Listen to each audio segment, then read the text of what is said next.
Good morning, traders. Today is the 8th of March. My name is Evan Hornsey, market analyst YouTrading. And today I'm looking at the euro versus the yen.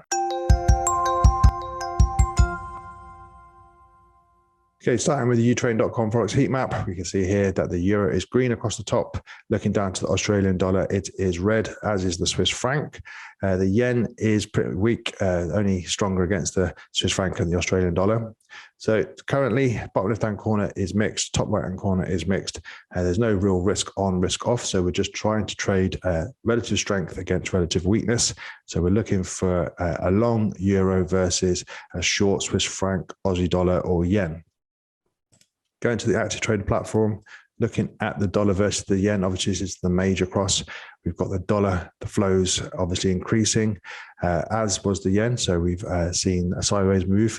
The dollar is the global reserve currency. Lots of countries have their debts denominated in dollars. So there's a real need for US dollars.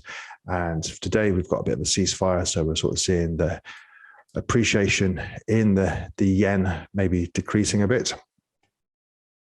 Looking down towards the Australian dollar versus the yen, this is our sort of go-to Forex pair for risk on, risk off. And we can see that last week, big impulsive move up, broke above the previous week to that, closed with the bullish sort of intentions towards the top of the candle. But we did reject off these supply zones here from October. So this week, the last couple of days, seen a pullback to the previous week's high.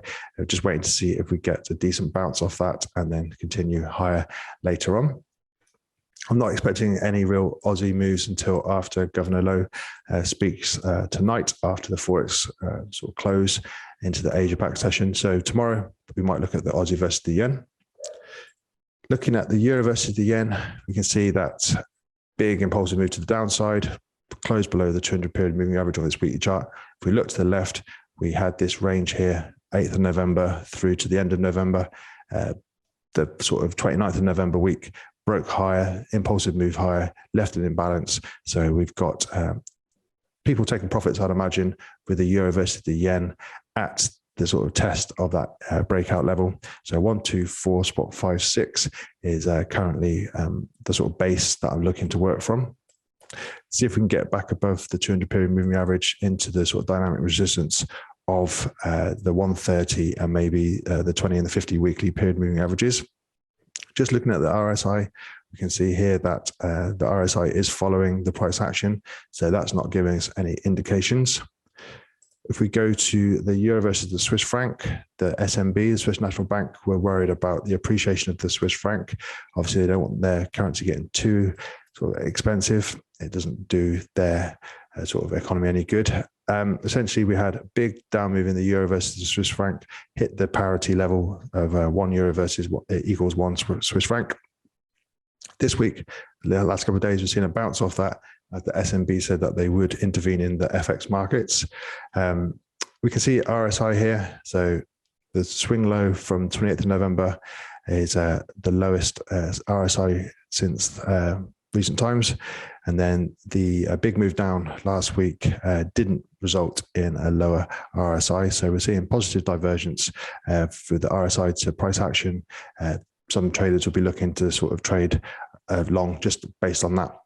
So I'm looking to see if we can get back up to the lows of from the week of the 20th of February and maybe even higher up towards the 1.04. There's a market structure there, obviously, and just looking to see if we can like tag some of the lows of these candles. So euro, I think, goes higher against the sort of safe havens. So euro versus Swiss franc, possibly a better shout, but euro versus the yen, I think it's just a little bit easier to trade sometimes. The Swiss franc can be manipulated by the SNB quite a lot, but I just think because we've done a big retracement, so if I just go to the Fibonacci tool, there we've had a deep retracement down to this 78.6% here. You can see it's almost to the sort of tick. I think that is a good enough signal, along with this test of this range.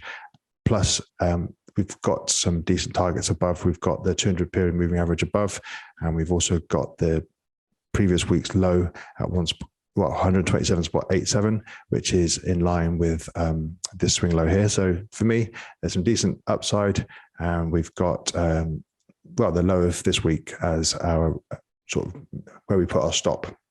So going down to a daily chart, we've taken out the high from yesterday. So if I just mark that, whereas if we look to the Euro Swiss on the daily chart, you can see that the Euro Swiss has already started to, sort of maintain above yesterday's high. So that move's kind of gone now. That's why I'm also looking at the euro versus the yen. I think the Euro Swiss, the euro yen are going to move in tandem together. I think we've still got a chance to get in before this move's sort of gone too far away from us. All right, so we took out the swing high from 7th of March around the US Futures Open. We've got this double bottom here acting as support at the moment, but obviously generally I look to double bottoms as a liquidity pool. I think sometime in the near future, we probably will come back down and test that. However, for now, I'm looking to see if we can get a trade-off from this high. So on this hourly chart, looking at the European Open, 7 o'clock this morning.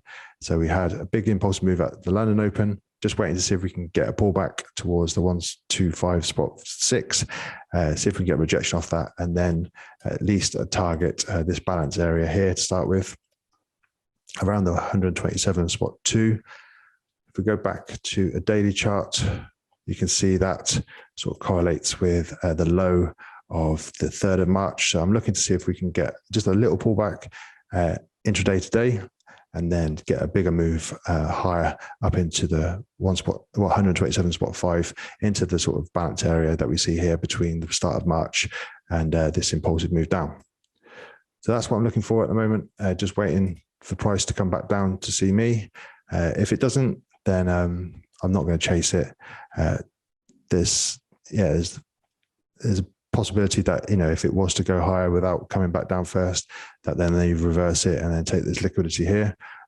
If we do get a opportunity to go long, I'm basically going to put my stop really tight underneath this swing low here, which then gives me at least 2.4 risk to reward ratios. All right, I hope that makes sense, and I'll speak to you again tomorrow.